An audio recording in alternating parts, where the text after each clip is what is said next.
कंसा जे लड़िकन बोलावे तो जंग बैठावे तो जंग बैठावइयो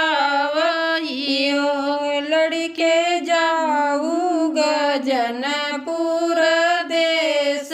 केवल लइया वो केवल लइया वो लड़के जनपुर देश केवल लइया वो केवल लइया वो एक बन गईले दूसर बन तीसरे गजनपुर तीसरे गजनपुर हो रामा नाग सोवे नागिन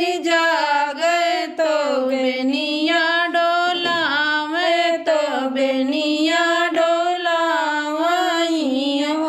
रामा नागा सोए नागिन जागे तो बेनिया डोलावइयो की तोरी गैया है रानी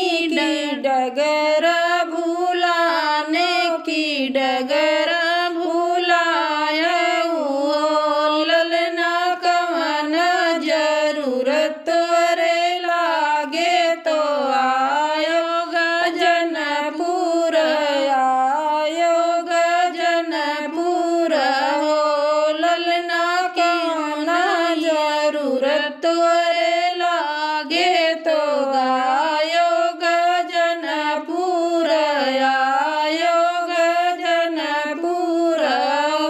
नहीं मोरी गैया है रानी न डगर भूलाने ओ रागिल हमारे केवल का साध केवल यान आयो केवल यान आयो नागिन हमारे साध